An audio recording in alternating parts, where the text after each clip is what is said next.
Hello everyone, welcome back to our channel.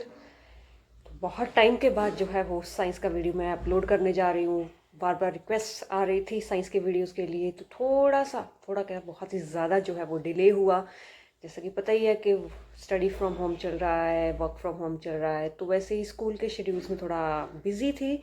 इस कारण जो है वो वीडियोस जो है वो अपलोड नहीं कर पाई। ओके, सो अब फ्री हूँ, तो जो जो जिसकी भी डिमांड हो, जिस टॉपिक की भी डिमांड हो साइंस के बारे में, bio, physics, chemistry up to 10th, तो आप जो है वो मुझे बोल सकते हैं। ठीक है, तो जैसे कि एक रिक्वेस्ट बार बार मेरे को आ रही थी, क्लास 10th का चैप्टर नंबर जो था वो हेरिडिटरी एंड इवोल्यूशन ना, तो बहुत ही सारा इंटरेस्टिंग चैप्टर है। तो आज मैं जो है उसका जस्ट इंट्रो देने जा रही हूँ ना। धीरे धीरे फिर कल जो है वो अपने आप ही इसके आगे के वीडियोस जो है वो हम शेयर करते जाएंगे। तो हेरिडिटरी एंड इवोल्यूशन, तो इवोल्यूशन तो आपको पता ही है, हम लोग जो है वो डायरेक्ट हम इंसान तो नहीं बने ना, धीरे धीरे धीरे धीरे चेंजेस आए। That is evolution. कि कैसे हम लोगों की ही नहीं बल्कि अर्थ पर भी जो है वो कई सारे चेंजेस आए हैं। ठीक है, तो उसको जो है उन चेंजेस को, उन लाइफ की फॉर्म्स में जो डिफरेंट डिफरेंट चेंजेस आए हैं, that is called evolution. So evolution के बारे में इस चैप्टर में हम पढ़ेंगे। और दैट इज सेकेंड हमारे पास है हेरिडिटरी। हेरिडिटरी पढ़ते हैं ना, कि जैसे मैं ही बोलती हूँ मेरे बाल लंबे नहीं होते जस्ट एग्जाम्पल ना, तो वो जो है वो फिर बोल देती हूँ कि हाँ हेरिडिटरी है, मदर के नहीं है लंबे, ग्रैंड पेरेंट्स जो थे वो उनके भी लंबे नहीं थे, तो इस तरह से हम बोल देते हैं कि हाँ हेरिडिटरी है। या फिर हम बोल देते हैं अच्छा इसकी शक्ल तो इसकी मम्मी के जैसे मिलती है ना, इसके पापा के जैसे इनकी इसका नाक है, इसकी आईज ऐसे हैं, तो ये करेक्टर्स क्या है, वे बोल देते हैं अच्छा मम्मी पापा पर गए हैं, या दादा दादी पर गए हैं, नाना नानी पर गए हैं, यही हमारी हेरिडिटरी हो जाती है ना। कि हेरिडिटरी एक्चुअल में है क्या। तो इस वीडियो में, आज का जो हमारा वीडियो है, हम उसमें इन जनरल टर्म्स को ही लेंगे। उसके बाद जो है जितना हो सकेगा हम उसको आगे कंटिन्यू करेंगे हमारे अपने चैप्टर को। तो सबसे पहले हमारे पास जो आता है, फर्स्ट हमारी टर्म आती है इस चैप्टर में, दैट इज हेरिडिटरी। तो हेरिडिटरी हमें क्या है हमारे पास, तो हेरिडिटरी की जो डेफिनेशन है वो हम बोल देते हैं the transmission of characters. Characters अगर हम जेनेटिक्स में इसकी बात करें, करेक्टर्स को हम ट्रेट्स बोल देते हैं। Okay, TRAITS। So the transmission of characters from parents to their offspring. Offspring means children. के पेरेंट्स से जब कुछ करेक्टर्स जो हैं उनके ऑफस्प्रिंग में, उनके बच्चों में जो है ट्रांसफर होते हैं, उस प्रोसेस को हम जो है, उस ट्रांसमिशन को हम जो है वो क्या बोल देते हैं, हेरिडिटरी।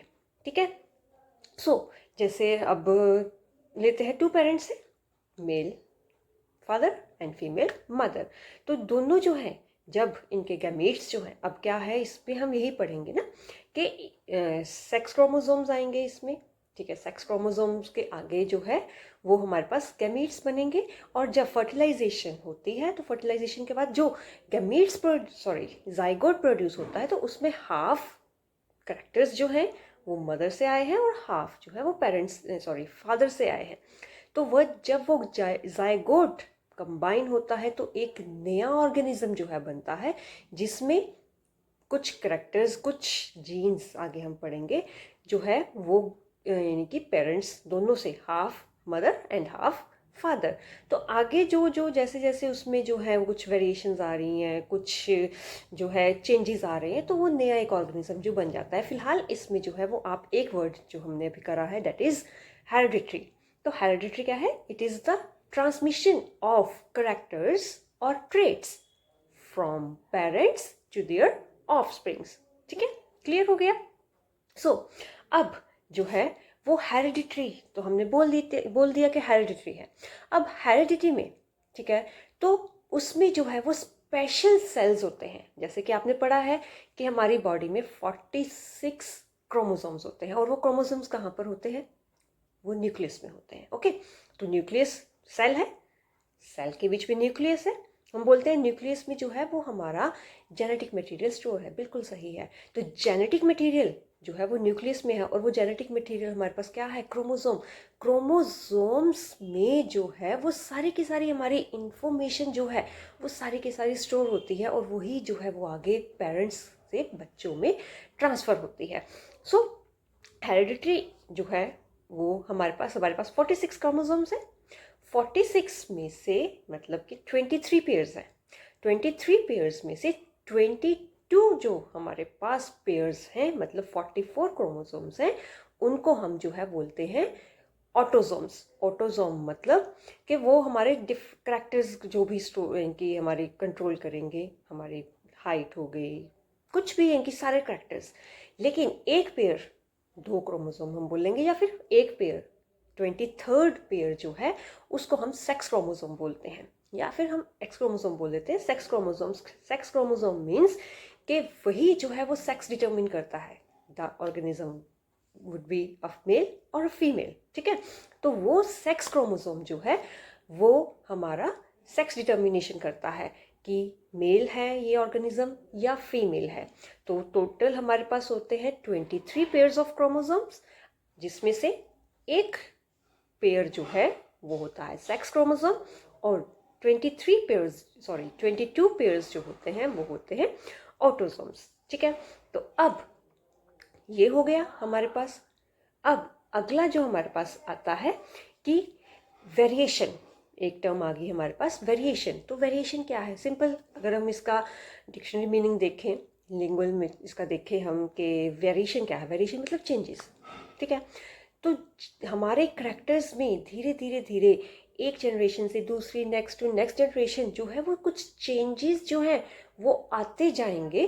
वो क्या होगा, एक नया करैक्टर हमारे सामने बन के आ सकता है, उसको हम जो है वो बोल देते हैं वेरिएशन। ओके, सो डेफिनेशन जो है इसकी, the differences in the characters among the individuals of a species, कि एक ही स्पीशीज के इंडिविजुअल में जो डिफरेंसेस हैं एक करैक्टर में, डिफरेंट करैक्टर्स में, वो हमारे पास क्या आ जाते हैं, हम उसको बोल देते हैं वेरिएशंस। एग्जाम्पल लेते हैं, जैसे आप बोलते हैं ना कि पहले मच्छर, बहुत जैसे मच्छर होते मॉस्किटोज, तो मॉस्किटोज में जो है धीरे धीरे धीरे डीडीटी जो है वो स्प्रेड, इनकी स्प्रे करनी स्टार्ट कर दी हमने, उससे मरने लगे। लेकिन अब आप देखते हो कि इनका भी उन पर कोई असर नहीं होता है, कोई भी इफेक्ट नहीं होता है। वो क्यों होता है? पहले पहले मरे, ठीक है। आपने छोटे होते इनकी करा था fittest, survival of the fittest, वही थ्योरी यहाँ पर बढ़ इनकी आती है कि survival of the fittest. DDT हमने स्प्रे की, मच्छर मर गए, एक मच्छर बच गया। क्यों बच गया? उसमें इम्यूनिटी थी। बोलते हैं ना कोरोना में भी जो है वो इम्यून सिस्टम अगर हमारा स्ट्रॉन्ग होगा तो हम बच जाएंगे, ठीक है ना। तो ऐसे ही कहते हैं एग्जाम्पल, जैसे मैं आपको मॉस्किटोज को ले रही हूँ तो मॉस्किटोज को ही आगे बढ़ाते हैं ना। तो मॉस्किटोज, डीडीटी, एक मच्छर बच गया, उसने क्या किया, अपने आप को सर्वाइव किया, उस पर जो है डीडीटी का जो इफेक्ट है वो नहीं हुआ।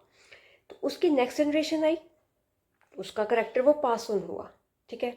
उस पर थोड़ा सा असर हो रहा था, नेक्स्ट जनरेशन आई, उससे थोड़ा सा ज़्यादा असर हुआ, उससे नेक्स्ट जनरेशन आई, 3 4 5 जनरेशन आई, तो उन पर बिल्कुल भी असर होना बंद हो गया।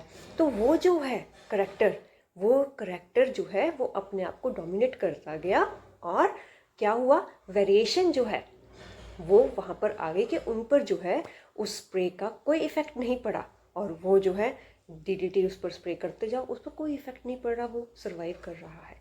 तो यही करैक्टर जो है वो उनमें वेरिएशन की तरह आ गई, प्रेजेंट हो गई, और इस तरह से हम बोल सकते हैं कि वेरिएशन जो है वो करैक्टर्स हैं एक ही स्पीशीज़ के अंदर, इंडिविजुअल्स में, कि जो वो जो है अपने अंदर चेंजेस लाकर एक उस करैक्टर को के साथ जो है वो सर्वाइव कर रहा है। ओके, सो नेक्स्ट हमारे पास आता है अकोमुलेशन ऑफ वेरिएशंस। तो अकोमुलेशन जो है वो कैसे होता है, वेरिएशंस कैसे होता है? तो मैंने बताया आपको कि जो है वो एक ही दम से नहीं आएगा, कि अगर हम बोले हम में है थोड़ा सा इफेक्ट तो नेक्स्ट जनरेशन में पूरा का पूरा इफेक्ट हो जाएगा, नहीं, ऐसा नहीं है। हम में थोड़ा सा है, नेक्स्ट जनरेशन में थोड़ा और इफेक्ट होगा उसका ज़्यादा, उससे ज़्यादा, उससे ज़्यादा, 3 4 5 जनरेशन्स के बाद जो है वो, कई बार तो ज़्यादा टाइम भी लग सकता है, ऐसा नहीं है। तो जो है धीरे धीरे धीरे धीरे वो करैक्टर जो है वो डोमिनेट बनता जाएगा, और इस तरह से वो अपने आप को जो है वो बचा सकता है। बचा इन द सेंस कि वो जो है, जैसे बोलते हैं कि हीट रेजिस्टेंट बैक्टीरिया की बात करते हैं कि एक बैक्टीरिया जो है वो हाई टेम्परेचर पे नहीं रह सकते हैं। एक बैक्टीरिया उसमें बच गया, उसमें थोड़ा सा था, इम्यून था, यानी कि वो अपने आप को बचा सका। उससे नेक्स्ट जनरेशन आई, उससे नेक्स्ट जनरेशन भी जो है वो ज़्यादा से ज़्यादा जो है वो अपने आप को जो है वो उस हीट रेजिस्टेंस वो कर सका। उसके बाद नेक्स्ट टू नेक्स्ट जनरेशन, कई जनरेशन जैसे पास ऑन होती गई, और जो है वो जैसे जैसे पास ऑन होता गया वो करेक्टर, वैसे वैसे वो करेक्टर स्ट्रॉन्ग होता गया, और इस तरह से वो उस करेक्टर की वेरिएशंस जो थी, उस करेक्टर का जो चेंजेस थे वो उसकी बॉडी में इन्वॉल्व होते गए, अकोमुलेट होते गए, और वो एक नया करेक्टर की वो जो है उस पर हीट का रेजिस्टेंस, सॉरी हीट को, उस हीट रेजिस्टेंस की पावर जो थी उसकी बॉडी में बनती गई, और इस तरह से वो एक हीट रेजिस्टेंस बैक्टीरिया बन गया। ठीक है। सो नेक्स्ट है हमारे पास टर्म आती है क्रोमोसोम। तो क्रोमोसोम क्या है, आपने पढ़ा था उसमें, यानी कि सेल स्ट्रक्चर्स में, कि क्रोमोसोम्स जो है वो क्या होते हैं, these are thread like structures present in the nucleus of a cell. ठीक है। किससे बने हैं, डीएनए से बने हैं, और उनके ऊपर स्मॉल यूनिट्स हैं, उन यूनिट्स को हम जीन्स बोलते हैं। एक्चुअल में यही जीन्स हैं जो कि करेक्टर्स को आगे पास ऑन करते हैं। क्रोमोसोम तो जस्ट क्या है, उनकी लोकेशन है। ठीक है ना।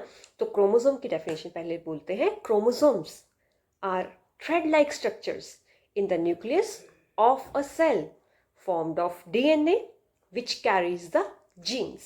कि क्रोमोसोम्स हैं, थ्रेड लाइक स्ट्रक्चर्स हैं जो कि डीएनए से बने हैं, और उनके ऊपर लोकेटेड है हमारे बॉडी में, बॉडी के जो जीन्स हैं, जीन्स मतलब कि एक्चुअल में जो ट्रांसफ़र कर रहे हैं, जो एक्चुअल में जा रहे हैं, हमारे करैक्टर्स पास हो रहे हैं from one generation to another generation. Okay. So अब जीन्स आते हैं, एक्चुअल में जीन्स हमारे है क्या। So gene is a unit of DNA. DNA का एक यूनिट है, एक पार्ट है, located on chromosome, which governs the synthesis of one protein that controls a specific character or trait of an organism। के jeans जो है वो protein synthesis को गवर्न कर रहा है, उसको देख रहा है, उसकी गवर्नेंस कर रहा है, पूरा उसको यानी कि देख रहा है कि प्रॉपर ये बन रहा है, और फिर कंट्रोल कर रहा है ऑर्गेनिज्म के एक स्पेसिफिक करैक्टर को। मतलब जितने करैक्टर्स उतने जीन्स। तो हमारी बॉडी के अंदर कई सारे करैक्टर्स हैं, कई सारे जीन्स हैं, मतलब कि जितने जीन्स होंगे उतने ही। जैसे आई कलर है, आई कलर के लिए अब बोलते हैं इसकी आंखें दादी पर गई है, इसकी आंखें नानी पर गई हैं। ठीक है ना। अच्छा, इसकी आंखें तो पापा पर गई हुई हैं। ठीक है। अब एग्जाम्पल मैं बोलती हूँ, ये देखो मेरा कान है ना, ईयर लोब बोलते हैं इसको। सो ईयर लोब, अब कईयों के मेरे जैसे होंगे, मतलब फ्री है, यहाँ से कोई इसमें नहीं है। ठीक है ना। इसको फ्री ईयर लोब बोलते हैं। कईयों के जो है वो ईयर लोब जो है वो ऐसे यहाँ पर अटैच होंगे। ठीक है ना। तो ये भी एक करेक्टर है, ये भी पेरेंट्स टू बच्चों में जो है, ऑफस्प्रिंग में जो है वो पास ऑन होते हैं। ठीक है ना। तो इसके लिए भी एक स्पेसिफिक जीन जो है हमारी बॉडी में प्रेजेंट होगा, तभी तो। अगर फादर या मदर के किसी के भी है तो बच्चों के हो सकते हैं, किसी पर भी जा सकते हैं, जॉइंटेड भी हो सकते हैं और फ्री भी हो सकते हैं। ये तो जस्ट मैंने एक आपको एग्जाम्पल बताया है ना। ठीक है। तो जीन्स क्या है कि these are the units of DNA which are located on the chromosome and governs the synthesis of one protein that controls the characters or traits of an organism। okay, so एक chromosome पर एक gene, मतलब हमेशा jeans जो है वो pairs में होंगे। एक क्रोमोसोम पर दूसरा, अब अगर आप क्रोमोसोम की मैं बाद में आपको पिक भी दिखाऊंगी, तो क्रोमोसोम पर जो है वो हमारा जीन्स जो है वो लोकेट होते हैं, और क्रोमोसोम पेयर्स में होते हैं, तो उसके साथ जीन्स भी जो है हमारी बॉडी में पेयर्स में ही प्रेजेंट होंगे। ठीक है। तो एक क्रोमोसोम पर दो जीन्स। ठीक है। एक एक आर्म पर, दूसरा दूसरी आर्म पर। तो वो डोनेट हम कैसे करते हैं वो भी जस्ट मैं आपको बताती हूँ। पहले हम क्लियर कर लें ज़रा इन चीज़ों को, इन स्पेसिफिक टर्म्स को जो हमारे पास आगे आने आएंगे। तो जीन्स का जो है वो मेन क्या काम है, ठीक है, वो तो मैंने बता ही दिया। अब पेयर्स में है, ठीक है। अब आप जैसे आगे करोगे ना, जीन्स जो है वो दो तरह से हमारी बॉडी में प्रेजेंट हो सकते हैं। एक जो है कि डोमिनेंट करेक्टर, एक होता है रिसेसिव, ठीक है। तो डोमिनेंट करेक्टर जो है वो करेक्टर्स होंगे जो बॉडी पर हमारी शो होंगे, ठीक है। कि हमारा शो हो रहा है कि टॉल है, ड्वार्फ है, या फिर ब्राउन है, वाइट है, कोई भी करेक्टर हम XYZ कोई भी करेक्टर हम ले सकते हैं। तो जो करेक्टर्स हमारी बॉडी में हमारी ऑर्गेनिज्म की अपीयरेंस में डिसाइड होगा कि ये करेक्टर शो हो रहा है, तो वो डोमिनेट करेक्टर होता है, ठीक है। और दूसरा जो है वो हमारी ऐसा जीन जो कि डिसाइड करेगा कि इस ऑर्गेनिज्म में जो है इसका आइडेंटिकल जीन जो होगा, इसके मैंने बोला ना पेयर्स में होता है, एक जीन डोमिनेट हो गया, दूसरा उसके आइडेंटिकल जो जीन होगा उसके साथ मिलता जुलता उसी करेक्टर का जीन होगा, लेकिन वो अपने आप को एक्सप्रेस नहीं कर पा रहा है, तो वो हमारे पास क्या हो गया, रिसेसिव जीन हो गया। एक डोमिनेट, एक रिसेसिव। ये सारी टर्म्स वैसे इसलिए बता रही हूँ क्योंकि लास्ट में आपके जो है वो सारे के सारे ये टर्म्स जो है वो यूज़ होंगे जब हम मेंडल के आगे जो इनकी थ्योरीज है ना, वो मेंडल के एक्सपेरिमेंट्स वगैरह जो हैं वो क्रॉस वगैरह करेंगे, तो उसमें सारे के सारे ये टर्म्स आपको अगर क्लियर होंगे तो सारे आपके वहाँ पर यूज़ होने हैं। ओके, नेक्स्ट हमारे पास आता है डोमिनेट भी हो गया, रिसेसिव भी हो गया, ठीक है।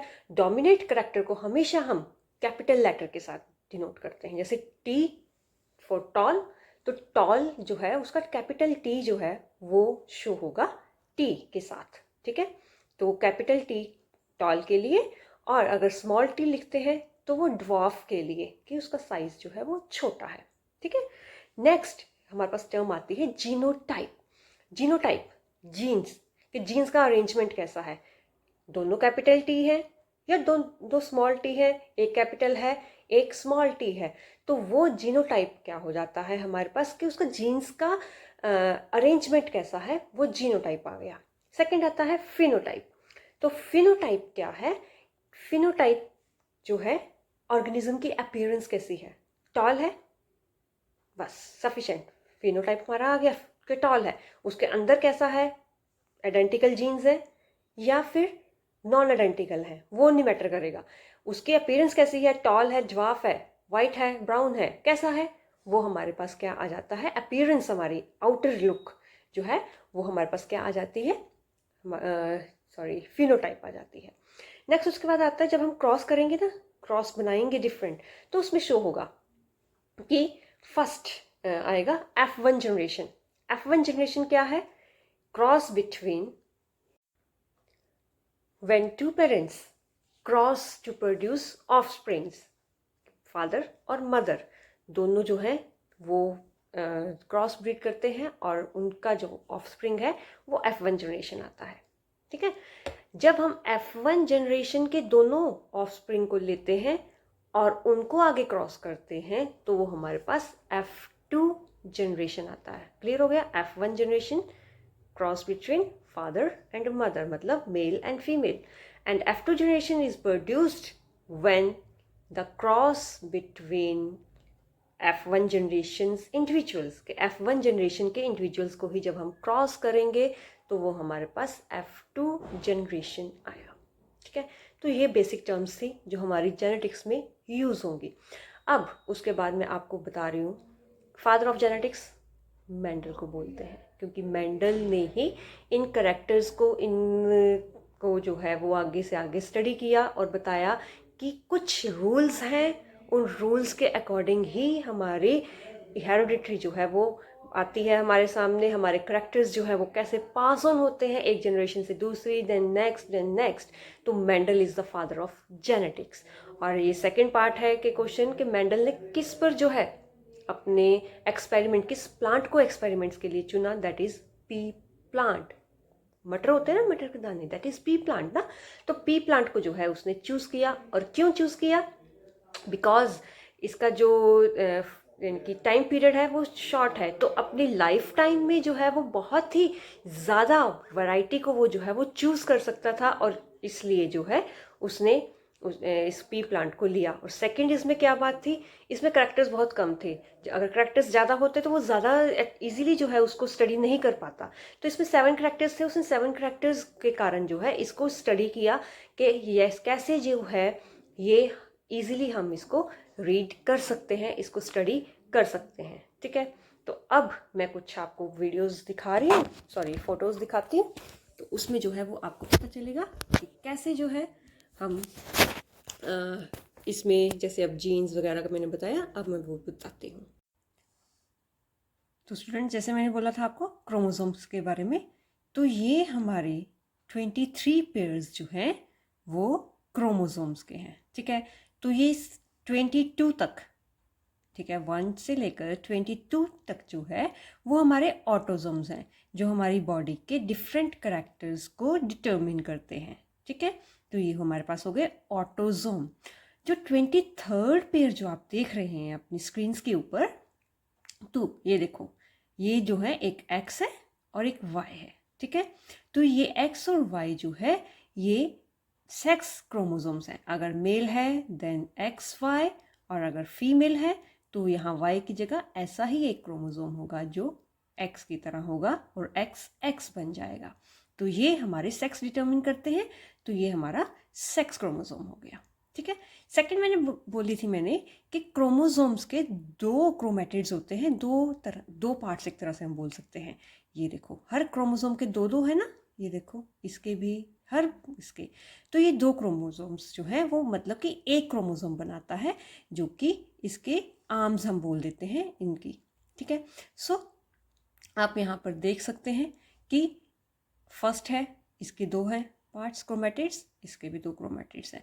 तो जीन्स भी जो हैं वो ऐसे ही पेयर्स में जो है वो लोकेट होती हैं। एक जीन इस आर्म के ऊपर होगा, दूसरा जीन इस आर्म के ऊपर होगा। ठीक है, ऐसे ही सेक्स क्रोमोसोम्स की भी हम बात करें तो उसमें भी जीन्स जो हैं वो पेयर्स में होंगे। लेकिन वाई जो है, आप देख सकते हैं वाई जो है जस्ट ये मेल करेक्टर को ही शो करता है, इसका और कुछ भी यहाँ पर काम नहीं है, जस्ट ये मेल करेक्टर को ही शो करेगा। वाई प्रेजेंस हो गया तो वहाँ पर पता चल जाएगा कि ये मेल करेक्टर है, और अगर एक्स आ गया वाई की जगह पर, मतलब ये भी एक्स और ये भी एक्स, तो ये दोनों मिलके एक फीमेल का सेक्स डिटरमिन करते हैं।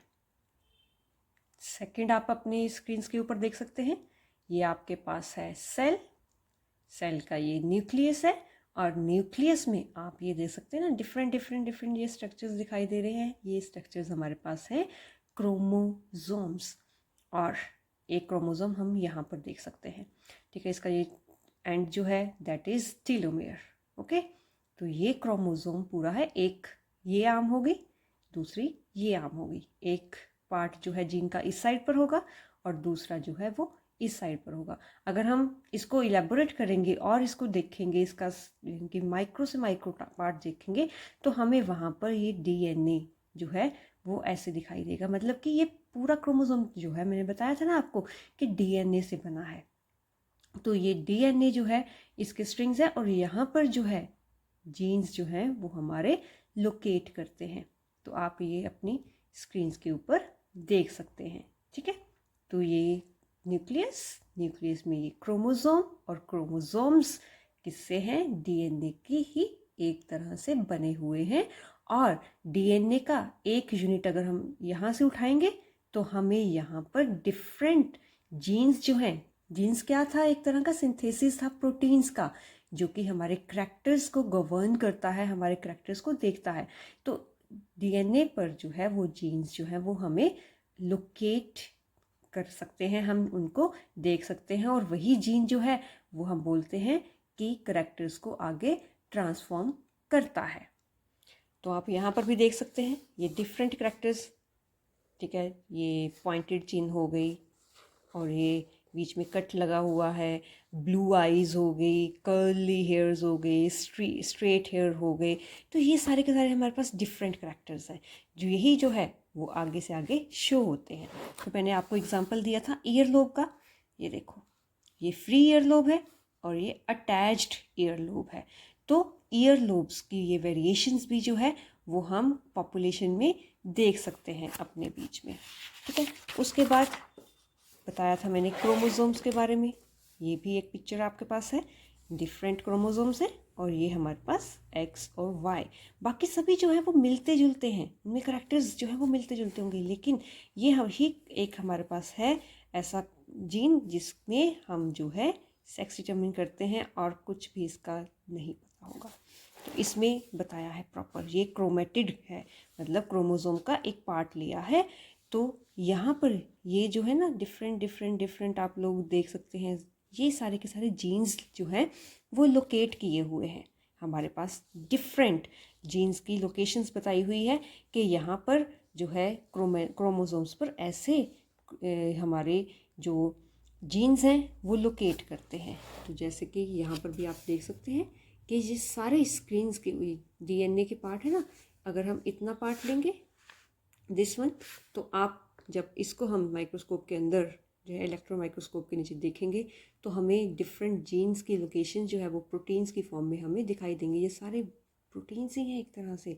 हम आगे जब बढ़ेंगे ना इसमें डिफरेंट कैसे प्रोटीन सिंथेसिस होता है, डीएनए क्या हेल्प करता है, कैसे ट्रांसफ़र होते हैं, तो आगे जैसे जैसे हमारा चैप्टर आगे जाएगा हम इसको इलेबोरेट करते जाएंगे, ठीक है। तो फिर उसके बाद मैंने जीनोटाइप की बात की थी, यानी कि जीन्स की बात की थी। तो जैसे ये टी है और ये स्मॉल टी है, ठीक है। ये करेक्टर्स शो हो रहे हैं कि लेटर्स के साथ हम जो है जीन्स को जस्ट शो कर सकते हैं थ्योरेटिकली। जब इसमें हम देखते हैं तो फिर हमें करेक्टर्स प्रॉपर दिखेंगे ना कि कैसे कौन सा करेक्टर टॉलनेस के लिए है, कौन सा ड्वार्फनेस के लिए है। तो जीनोटाइप जब हम करेंगे तो जीनोटाइप में मैंने जैसे बोला था कि टॉल के लिए कैपिटल टी का यूज़ करते हैं, स्मॉल के लिए मतलब रिसेसिव के लिए स्मॉल लेटर्स का यूज़ करते हैं, ठीक है। तो जीनोटाइप जब हो गया कि टॉल है तो हम बोलेंगे कैपिटल टी है उसमें पेयरिंग, या स्मॉल टी या कैपिटल टी पेयरिंग है। तो वहाँ पर जब हम इसके जीन्स की अरेंजमेंट देखेंगे तो वो हमारे पास जीनोटाइप होगा। लेकिन जब हम उसकी फिजिकल अपीयरेंस देखेंगे कि वो जो है वो कैसा है देखने में, टॉल है, ड्वार्फ है, तो जो फिजिकली हमें हमारे सामने ऑर्गेनिज्म विजिबल होगा उसको हम फिनोटाइप बोल लेंगे, ठीक है। तो ये जॉर्ज मेंडल है, सॉरी ग्रेगर मेंडल है, ये फादर ऑफ जेनेटिक्स है। तो कैसे जो है इन्होंने हमारा आगे जेनेटिक्स की सारी नींव रखी, कैसे हमें जो है वो लॉज दिए, ठीक है। So with this all we have completed our introduction chapter. In next video we will continue our Mendel's law and different crosses he gave, and with different theories he gave about genetics. Okay, till then stay safe, take care of yourself and your family, and study hard. Bye bye.